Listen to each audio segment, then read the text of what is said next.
जय माता की मित्रों। वर्तमान सिचुएशन में जो हम लोग देख रहे हैं या सुन रहे हैं, ज्योतिषियों के चैनल भी बता रहे हैं, न्यूज़ चैनल भी बता रहे हैं, बहुत कुछ सिचुएशन डरावना भी है, डर भी लगता है सुन के। खासकर न्यूज़ चैनल या फिर कोई ज्योतिषी जी आके बता देते हैं कि हमने बताया था उस दिन वार शुरू होगा और ये वर्ल्ड वार होगा, तो क्या बोले, कुछ बोलने लायक तो है नहीं। और हमारा इतना हैसियत है नहीं कि सबको जाके बता सके या बोल सके। उनको जाके क्यों डर फैला रहे हो भाई? पहले से ही 2 साल से सब डरे हुए हैं। मुश्किल से थोड़ा कोरोना का प्रकोप कम हुआ है, अभी ये एक नया लफड़ा चालू हो गया। तो चलते हैं, हम लोग अपनी ही चर्चा करते हैं। वो लोग डर फैला रहे हैं, हम लोग कोशिश करते हैं उस डर को निकालें। जैसे भी हो, जीवन को तो चलाना है, चाहे डर के चलाओ, चाहे हंस के चलाओ, चाहे खुश होके चलाओ, चलना तो पड़ेगा। तो जितना हो सके डर से दूर रहे। शनिदेव आ चुके हैं धनिष्ठा नक्षत्र में, और धनिष्ठा नक्षत्र के बारे में या उसके कारकत्वों के बारे में बहुत कुछ पूरा डिटेल में मैंने नक्षत्रों के बारे में जब पर्टिकुलर एक एक नक्षत्र का बताया उस समय बताया है। और उसके अलावा भी नक्षत्रों के अलग पार्ट दिए हैं कि कौन से नक्षत्र में जिसका भी जन्म होता है, जिस नक्षत्र में भी, तो उनको कब कब क्या क्या बचाव करना चाहिए, कैसे समझना चाहिए, कहाँ पे उनका भेद होता है, कौन से ग्रह कौन से नक्षत्र में आने से उस नक्षत्र को थोड़ा सावधानी रखना चाहिए। ये सब पाठ भी मेरे दिए हुए हैं, तो उन सब को जाके भी आप सुन सकते हैं। धनिष्ठा नक्षत्र प्राय कर आपके ये जिनका भी धनिष्ठा नक्षत्र होता है, या अगर हम लोग ये देखें कि धनिष्ठा नक्षत्र कौन से आदमियों पे ज़्यादा प्रभावी होता है, तो धनी, दानी, धर्म से संबंधित काम करने वाले या खुद धार्मिक, समाज में बहुत प्रिय, वैज्ञानिक, रिसर्चर और बहुत ही ज़्यादा पावरफुल, जो सामने वाले के सामने चाहे कितनी भी खराब पोजीशन हो झुकते नहीं हैं। व्यवसाय से संबंधित हो तो भूगर्भ से संबंधित, अनुसंधान से संबंधित, कृषि या पुलिस, मिलिट्री या डॉक्टर के जो काम है, और युद्ध से पीड़ित जो आदमी हो जाते हैं उनको जब सहायता दी जाती है, उनसे संबंधित, ये सब धनिष्ठा नक्षत्र के अंतर्गत आते हैं। और इस पे फिलहाल शनिदेव का गोचर है। अब इसी को आधार बना के ये बताया गया कि इस दिन रूस पे या यूक्रेन पे अटैक होगा और फिर वो वर्ल्ड वार होगा। वो आपने देख भी लिया कैसा अटैक हुआ। हालांकि ये वीडियो मैं पहले बनाने वाला था, तो कुछ कारणवश समय नहीं मिला, उसकी वजह से मैं बनाने नहीं सका, उसके लिए क्षमा चाहता हूँ।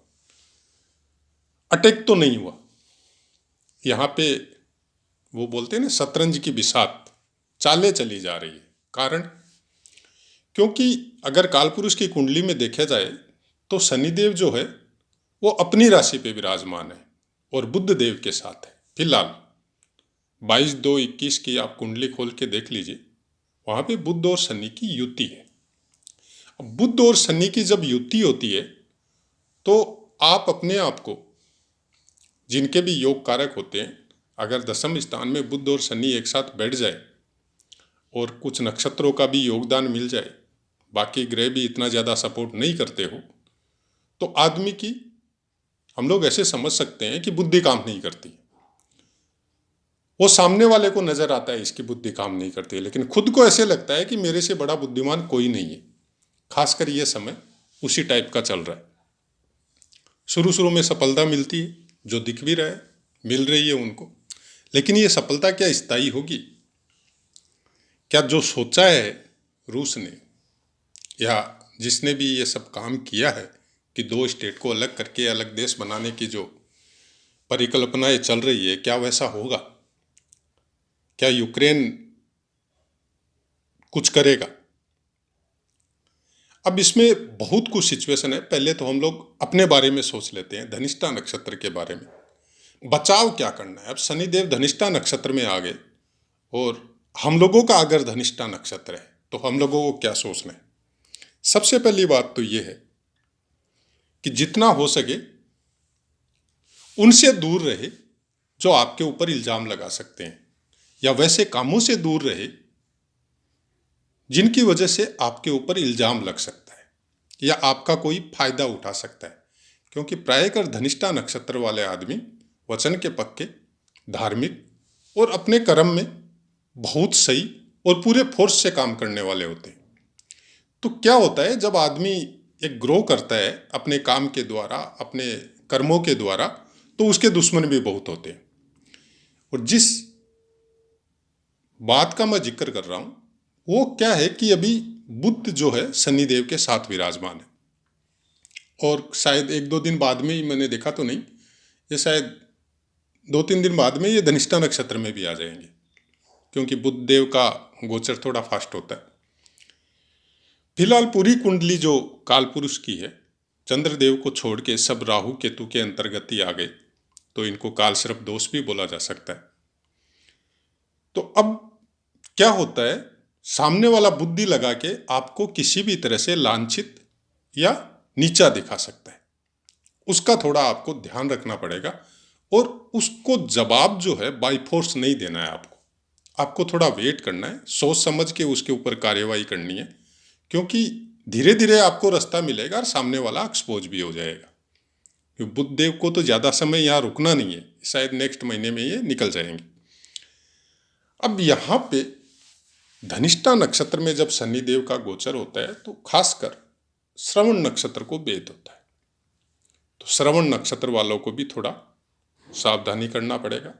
विशाखा को भी भेद है, जो जिनका विशाखा नक्षत्र है उनको भी थोड़ा ध्यान रखना है। और अश्लेषा नक्षत्र को भी भेद है, तो इनको भी थोड़ा ध्यान रखना है। तो किन किन को ध्यान रखना ज़्यादा जरूरी है? धनिष्ठा नक्षत्र, श्रवण नक्षत्र, विशाखा नक्षत्र और अश्लेषा नक्षत्र। कितने दिन तक?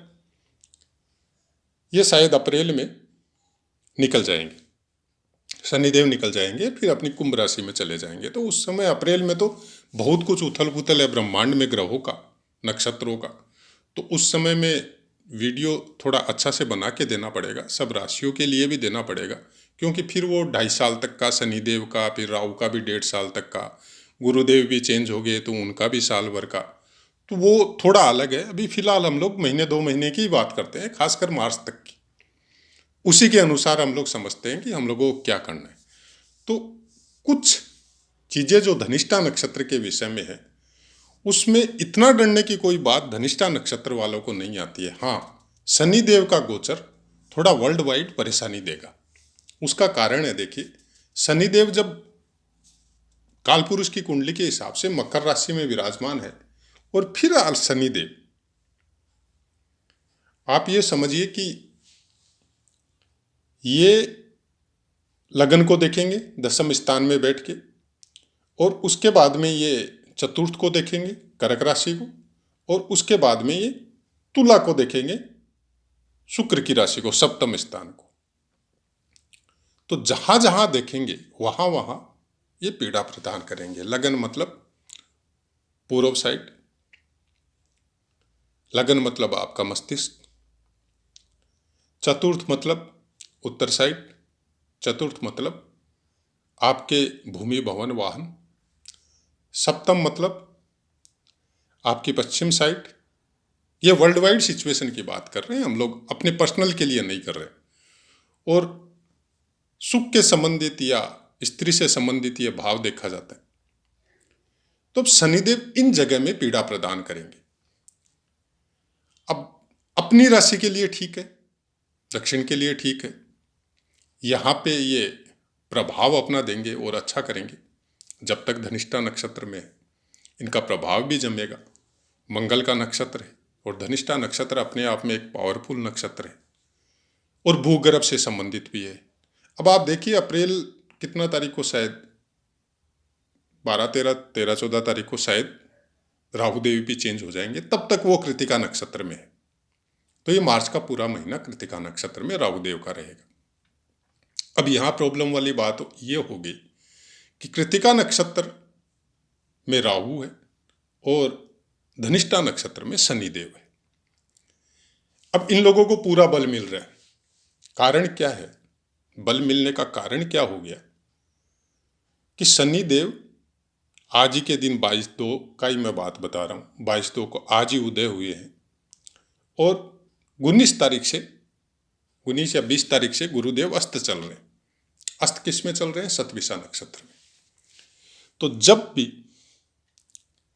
अच्छे धार्मिक, सत्यवक्ता और अमृत वर्षा करने वाले ग्रहों का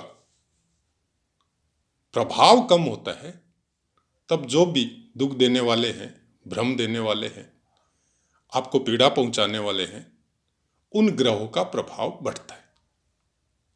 इस कारण को आप थोड़ा समझ लिए और 20 मार्च या 22 मार्च को जाके शायद गुरुदेव उदय हो जाएंगे। उसके बाद से ये सिचुएशन जो है धीरे धीरे कंट्रोल में आनी चालू हो जाएगी। होगा क्या? जहां तक हम समझ सकते हैं होगा ये कि अब फिलहाल जो समझ रहे हैं कि यूरोप या अमेरिकन कंट्री का प्रभाव कम हो गया और रूस का प्रभाव अभी बहुत ज़्यादा बढ़ गया और बहुत ज़्यादा मतलब उनको नेम और फेम मिल रहा है कि भाई बहुत पावरफुल कंट्री है और बहुत अच्छे से काम कर रहे हैं, उनको टक्कर देने वाला कोई नहीं है। लेकिन एक चीज़ समझिए आप, सेकेंड वर्ल्ड वार में जाइए, उस समय भी ऐसा ही कुछ हुआ था। जर्मनी का पावर चारों तरफ बढ़ गया था और जर्मनी से कनेक्टेड देशों का भी बहुत बढ़ गया था।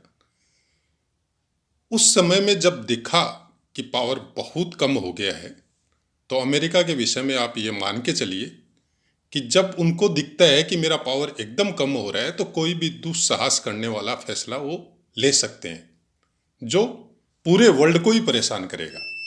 अब ऐसा कुछ इसमें कुछ हो सकता है क्या? सबसे बड़ा बात यह है, नहीं भी हो सकता, कोई ज़रूरी नहीं है ऐसा हो, क्योंकि बुध देव का गोचर जो है वो सबको ही परेशान कर रहा है और जिसका बुद्धि अपनी लाइन में है या जिस भी राष्ट्राध्यक्ष का खुद का ग्रह बहुत स्ट्रोंग है, वो तो बुद्धि लगा के इस सिचुएशन से निकलने की कोशिश करेगा। लेकिन जिनका ये कारक सही नहीं है, जिनके विषय में ये बोला जा सकता है कि जिन्होंने फैसला तो ले लिया और उसके रिजल्ट भी उनको पॉजिटिव मिल रहे हैं, उसके बावजूद भी वो समझाने के बावजूद भी अगर समझ नहीं पा रहे हैं, तो फिर उनके लिए या उस देश की जनता के लिए या उस क्षेत्र के लिए वो बहुत खतरनाक साबित हो जाएंगे। और उस सिचुएशन में अगर आग में थोड़ा सा भी घी डाला गया, जैसे हम और आप आपस में कुछ वाद विवाद हो गया छोटा मोटा, और उसमें अगर कोई तीसरा पक्ष आके बहुत ज़्यादा घी डाल दे, हम दोनों में से एक आदमी अगर समझने का ही कोशिश नहीं करे सिचुएशन को, तो फिर वो ज़्यादा बड़ा हो जाता है। ऐसी कुछ सिचुएशन अभी वर्ल्ड में चल रही है। उसका कारण सबसे बड़ा क्या है कि शनिदेव कर्माधिपति है और कर्म क्षेत्र में ही गोचर है उनका। तो जब जब शनिदेव का जैसे जैसे भ्रमण होता है, वो नेचुरलिटी को, प्रकृति को या पृथ्वी को बैलेंस करते हैं। अब बैलेंस करने के चक्कर में किसी के लिए वो अच्छे होते हैं, किसी के लिए वो खराब होते हैं। जब सेकेंड वर्ल्ड वार हुआ था, उसके पहले तक यूरोपियन कंट्री या अमेरिका वगैरह का इतना नाम नहीं था। उसके बाद में धीरे धीरे ये लोग सब ऊपर उठते गए, सब अपने आप ग्रो करते गए और अपने मन मर्जी से पूरे वर्ल्ड को चलाना चालू कर दिया और रशिया को भी धीरे धीरे इन लोगों ने डाउन कर दिया। फिर धीरे धीरे जैसे जैसे शनिदेव का गोचर चेंज होते जा रहा है, राहु का गोचर चेंज होते जा रहा है, धीरे धीरे जाके इनका प्रभाव अब लग रहा है कि धीरे धीरे कम होगा। अब कम होने में ऐसा है कि एक तो आपका सिस्टम होता है कम करने का, कहीं आप अपनी प्रजा को सुख दो, आप ऐसे फैसले करो जिसे आपकी प्रजा भी ठीक हो, आपके देश का भी मान बढ़े। एक आप बाई हुक कोई काम करो तो फिर उसका पनिशमेंट है, क्योंकि जब कोई भी देश की प्रजा किसी राजा की वजह से जब दुखी होती है, तो उसका दोष उस राजा को भी लगता है और उस क्षेत्र को भी लगता है। तो वैसा ही कुछ आज के समय में हम लोग चाहे यूरोपियन कंट्री की बात करें, चाहे रूस से संबंधित जो कंट्री है उनकी बात करें, अगर आज हम और आप में से ही किसी को पूछा जाए कि आपके पास दो ऑप्शन है, आप रूस साइड में अपनी ज़िंदगी बसर करना चाहते हैं या यूरोपियन या अमेरिकन कंट्री में करना चाहते हैं, तो सब लोग भागेंगे उधर ही। क्यों? लोकतंत्र है, इजी मनी है, काम करने के लिए अच्छा वातावरण है, काम कर सकते हैं।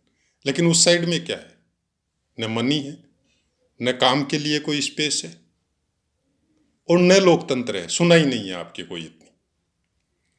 केवल नाम का लोकतंत्र आपको नजर आ सकता है, बाकी वैसा कुछ नहीं है। चाहे आप चाइना की बात कर लो, चाहे बाकी कंट्री सब है उनकी बात कर लो, तो जहां जहां भी डिक्टेटरशिप का शासन चलता है वहां वहां पे शनि देव का चक्का घूमता है। यह आप और हम सब लोग जानते हैं। और वैसा ही कुछ अभी प्रेजेंट में कुछ ज़्यादा अच्छे तरीके से चल रहा है, क्योंकि शनिदेव बहुत ज़्यादा बलवान चल रहे हैं। और कुछ नेचुरलिटी का भी अपना एक नियम है, जो भी पुरानी व्यवस्था है वो चेंज होती है। चाहे आप हमारे देश की समझ लो, आप चाहे दूसरे देशों की समझ लो, पृथ्वी का अपना एक व्यवस्था है कालपुरुष का। उसके हिसाब से, राशियों के हिसाब से आप कैसे भी प्रिडिक्शन करो, लेकिन वो अपने आप चलते रहता है। उसको उससे कोई मतलब नहीं है आप कैसा प्रिडिक्शन करते हो, कैसा आप ज्ञान लगाते हो। आप और हम भी हमेशा युद्ध करते हैं। वर्ल्ड वार क्या होगा, कब होगा, कब कैसे होगा वो पता नहीं है, लेकिन हम लोग हमेशा वर्ल्ड वार से कनेक्ट हैं। सुबह उठते हैं, युद्ध के लिए रेडी होते हैं, अपने वर्किंग प्लेस में जाके युद्ध ही तो करते हैं, और उसके बाद में शाम को आते हैं, फिर सो जाते हैं, फिर सुबह उठते हैं, युद्ध के लिए रेडी होते हैं। तो ये सब चीज़ों को सोच के कि वो वर्ल्ड वार होगा या वो युद्ध होगा या वैसा होगा, कोरोना का इतना ज़बरदस्त इफेक्ट आया, क्या होगा, किनको दंड मिला, कौन कौन से देशों में ज़्यादा नुकसान हुआ, आपकी और हमारी क्या पोजीशन है, अपने देश की क्या पोजीशन है, आप खुद देख लीजिए। सेकेंड वर्ल्ड वार हुआ था, कौन कौन से देशों को ज़्यादा परेशानी हुआ और हमारे देश की क्या पोजीशन रही। तो ये सब चीज़ों को ज़्यादा सोच के अपने दिमाग को डिस्टर्ब करने में कोई फ़ायदा नहीं है। जहाँ तक हो सके अपने आप को पॉजिटिव रखिए। कौन सा वर्ल्ड वार होगा, कब होगा, कैसे होगा, उससे आज हम लोग डर के अपनी पोजीशन को या अपने दिमाग को कुंद कर ले और हमेशा उस भ्रम में या उस लफड़े में जीना चालू कर दे। जो भी न्यूज़ें हम लोगों को मिल रही है, बोला क्या जाता है, हम आपको डराना नहीं चाहते,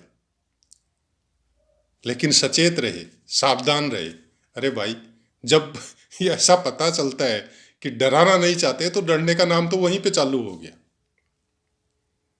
तो कुछ नहीं है, गुरुदेव की वेट कीजिए।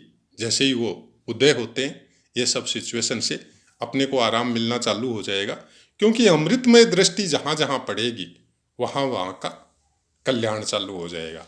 शनिदेव है, शनिदेव के विषय में हम लोग इतना ही बोल सकते हैं कि ये जो शनिदेव का धनिष्ठा नक्षत्र का गोचर है, आम आदमी से ज़्यादा जो बड़े आदमी है उनके लिए बहुत खतरनाक है, उनके लिए बहुत तकलीफदेह है। लेकिन ये शनिदेव का गोचर एक चीज के लिए बहुत ही अच्छा है। कुछ नए आविष्कार होंगे, कुछ नई टेक्नोलॉजी आएगी जो स्पेस से ज़्यादा पृथ्वी पे रिसर्च करेगी, पृथ्वी के अंदर में रिसर्च करेगी, पृथ्वी के अंदर में ऐसी कोई नई कोई चीज़, क्योंकि पूरी साल शनिदेव धनिष्ठा में रहेंगे, कुछ नई रिसर्च का हम लोगों को पता चल सकता है, जिसके द्वारा आने वाला जीवन हम लोगों का बहुत बेहतर हो सकता है। ये मत सोचिए कि हर चीज़ नेगेटिव ही है, नहीं, पॉजिटिव भी बहुत है।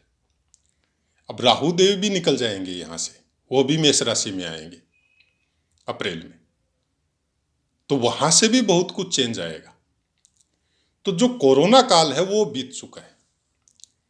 लेकिन जहां तक बात है युद्ध के विषय में, ये वीडियो मेरा बनाने का कारण भी यही था। सब तरफ युद्ध युद्ध युद्ध सुनने को मिल रहा है, कोई वर्ल्ड वार बोल रहा है, कोई सेमी वर्ल्ड वार बोल रहा है, कोई ये बोल रहा है। तो जब से पृथ्वी की शुरुआत हुई है, या जैसे जब से मानव जीवन या जीवन की शुरुआत इस पृथ्वी पे हुई है, तब से युद्ध चल रहा है। पृथ्वी के किसी न किसी कोने में हमेशा युद्ध चलते रहता है। आप वर्ल्ड की हिस्ट्री उठा के देख लो, आप कल की देख लो, परसों की देख लो, हर क्षेत्र में डेली युद्ध चलता है, चाहे वो सत्ता से संबंधित हो, चाहे वो आतंकवाद से संबंधित हो, चाहे वो जनता का शासन के प्रति गुस्सा हो उसकी वजह से हो, डेली चलता है। और ये चलता रहेगा जब तक हम लोग जीवित हैं, और नहीं जीवित रहेंगे उसके बाद भी चलता रहेगा। वापस जन्म लेके आएंगे तो भी चलता रहेगा। तो अपने आप को पॉजिटिव रखिए। ये वीडियो बनाने का कारण भी इतना ही है, और इसमें मेरे को कुछ नहीं कहना। हाँ, वायरस का प्रकोप पूरी तरह खत्म होने का चांस हो गया है, क्योंकि धनिष्ठा नक्षत्र में आते ही अब चंद्रमा का प्रभाव जो पड़ रहा था, या चंद्रमा की राशि में जो राहु देव का गोचर चल रहा था पहले, और उसके पहले शनिदेव का चल रहा था, उसकी वजह से जो शनिदेव का अभी निकलना हो गया, धनिष्ठा में आ गए हैं, वो उसको छोड़ के, और राहुदेव पहले निकल चुके हैं। तो अभी पानी का सिचुएशन, जो वायरस का सिचुएशन है, वो बंद हो गया। लेकिन आग, भूमि, भवन, भूकंप, ये सब चीज़ें चलती रहेगी। युद्ध से संबंधित चीज़ें भी चलती रहेगी। लेकिन ऐसा कोई सिचुएशन कि हम लोग देखिए कोई वर्ल्ड वार हो जाएगा, पृथ्वी खत्म हो जाएगी, ऐसा कुछ नहीं होने वाला। सबसे ये आप ये समझ लो, आने वाले समय की ये शुरुआत हो चुकी है, जो 2 साल पहले ही हो चुकी है, आज कोई नई नहीं हुई है।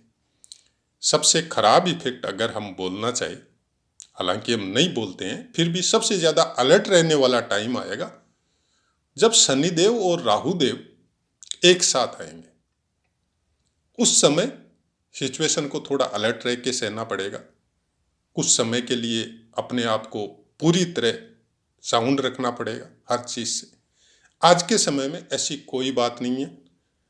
ये समय सबसे ज़्यादा ग्रो करने वाला अपने देश के लिए रहेगा, क्योंकि गुरुदेव का उदय होने दीजिए, फिर आप खुद देखेंगे कि कितनी फास्ट इकोनॉमी इंडिया की और हम लोगों की ग्रो होने वाली है। तो आशा है मित्रों, पाठ समझ में आया होगा। अपने आप को पॉजिटिव रखिए, धर्म ध्यान में रत रहिए, अपने कर्मों में एकदम सावधान रहिए, अच्छे कर्म कीजिए और सबका भला कीजिए। और माता रानी से यही दुआ है, आप सबका कल्याण हो, सब सुखी हो, सब स्वस्थ रहे। अब अपनी वाणी को विराम देते हुए आप सबसे आज्ञा लेता हूँ। जय माता।